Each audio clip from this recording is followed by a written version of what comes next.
Salut, je m'appelle Bianca et aujourd'hui je vais parler un peu sur l'énergie verte dans les entreprises. Donc, face à l'urgence climatique et la prise de conscience des particuliers et des entreprises, la plupart des gens ont la nécessité de modifier leurs habitudes de consommation et opter pour une gestion d'énergie plus éco-responsable. Aujourd'hui, la plupart des fournisseurs d'énergie proposent des offres issues des sources d'énergie renouvelables qui sont compatibles avec leurs computers de particuliers et de professionnels. Donc, une meilleure gestion d'énergie grâce à l'énergie verte est la meilleure solution pour optimiser sa consommation énergétique et réaliser des économies d'énergie.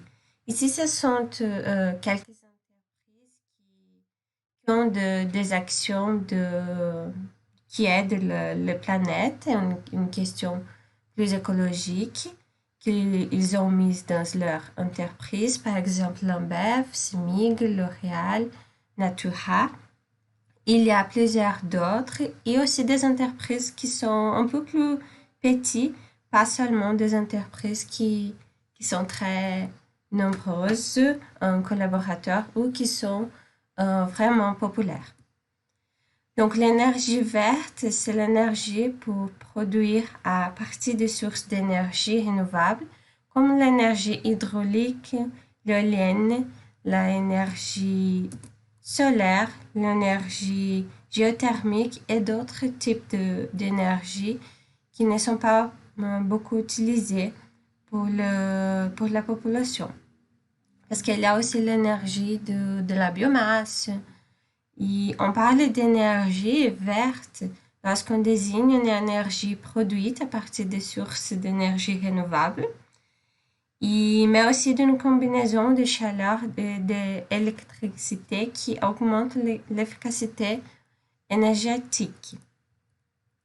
L'utilisation d'énergie verte provenant des énergies renouvelables a une raison écologique. En effet, les énergies fossiles comme le pétrole, le gaz naturel et le charbon ne sont pas des énergies renouvelables, c'est-à-dire qu'elles représentent une quantité limitée et leur temps de renouvellement est loin de ce qui peut provoquer un épuisement des ressources. Donc, de plus, les énergies fossiles sont extrêmement polluants pour l'atmosphère et les entreprises et la population en général veut arrêter de les utiliser pour avoir de l'énergie.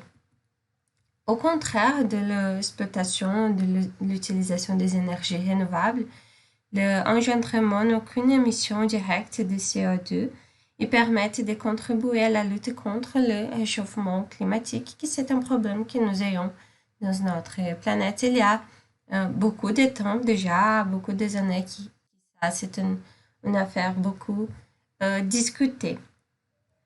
Donc, pour alimenter leurs usines ou leurs bureaux en électricité, les entreprises signent de plus en plus de contrats de long terme directement avec des producteurs plutôt que de s'adresser à des fournisseurs d'énergie. Donc, nous ayons des entreprises qui veulent utiliser de l'énergie verte et nous ayons aussi des entreprises qui vont offrir ce type d'énergie. Chaque entreprise a sa manière de gérer l'énergie verte. Donc, quand les entreprises veulent se fournir en l'électricité d'origine renouvelable, elles ont plusieurs possibilités. S'assurer auprès de leurs fournisseurs que l'énergie est certifiée verte via une garantie d'origine. Donc, elles peuvent aussi, quand elles ont de terrain ou des toitures disponibles, produire elles-mêmes leur électricité via de l'autoconsommation, voire plus rarement investir directement dans des parcs éoliennes ou solaires. Le coût d'énergie renouvelable est encore un peu trop élevé par rapport au prix de l'autre type d'électricité que nous ayons sur les marchés des gros. Donc, mais à la base, d'écoute solaire et de l'éolienne qui préfigure la fin des subventions à moyen terme, incite des entreprises et des développeurs de projets à envisager ce type d'approvisionnement. Donc, comment optimiser davantage la consommation énergétique dans son entreprise? La gestion des contrats n'est pas l'unique volet où vous pouvez optimiser votre consommation énergétique. En effet, vous pouvez également mettre en place une multitude d'éco-gestes dans votre entreprise et d'encourager vos collaborateurs et vos employés à adopter une marche plus éco-responsable.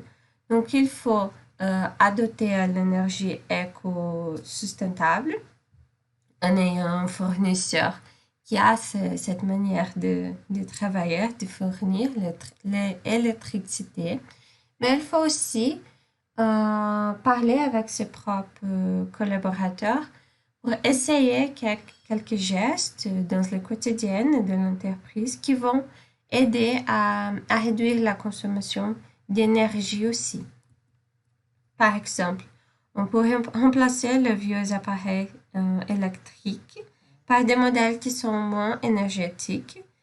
Par exemple, quand nous ayons des appareils qui sont très vieux, ils peuvent avoir une consommation très haute d'énergie, ce qui n'arrive pas avec des appareils qui sont plus modernes. C'est pas pour tous les appareils, mais il y a quelques qui ont été adaptés à ne pas utiliser beaucoup d'énergie. Limiter aussi l'utilisation des radiateurs et de la climatisation. Ça, c'est une question que les entreprises essayent toujours d'éviter d'utiliser beaucoup parce que c'est une pratique très commune d'avoir toujours la climatisation en fonctionnement pendant toute la journée, même quand il n'est pas nécessaire. Par exemple, quand nous sommes dans une température qui est bon, il ne faut pas allumer la climatisation pour laisser plus froid ou plus chaud.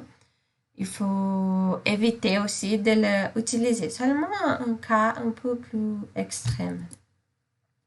Limiter aussi l'utilisation des imprimants et privilégier les numériques.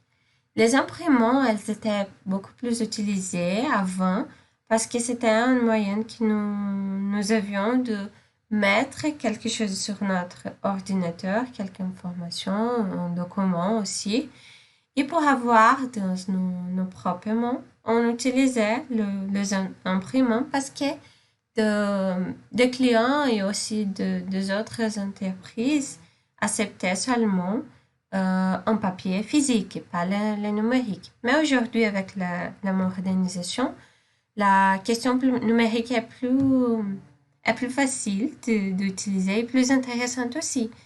Donc, quand nous ayons un document ou que nous avons la nécessité de mettre notre client à part de quelque chose, quelque information, c'est plus facile d'envoyer par email pour donner un link sur le Google Drive pour que le client puisse voir les informations qui envoyaient en papier, en fiche au client. Donc, il est possible aujourd'hui d'éviter d'utiliser dans la plupart du temps les imprimants et utiliser privilégier le numérique. Une autre chose qui on peut donner un peu d'attention, c'est d'attendre la lumière et les appareils numériques à la fin de la journée. Donc, c'est comment aussi, quand la journée se termine, on laisse quelques lumières allumées, même quand il n'est pas nécessaire. Quand l'entreprise se trouve dans un appartement, dans un bureau, qu'il y a beaucoup d'entreprises, c'est pas nécessaire de laisser une lumière allumée. Seulement quand ce sont des entreprises un peu plus petites, il y a la question de vol, qui peut avoir quelqu'un qui rentre sans autorisation là. Mais c'est une question de sécurité et pas une question écolo. Donc, il faut éteindre les lumières et aussi d'autres appareils qui ne seront pas utilisés principalement pendant la nuit. Donc, merci à tous pour voir ces vidéos. Ici, ce sont les références que j'ai utilisées pour faire cette présentation. Merci à tous. Et quelques questions, vous pouvez envoyer un message à nous sur le Facebook, sur le groupe de PET, de Ingénierie électrique à l'OFPR. Merci.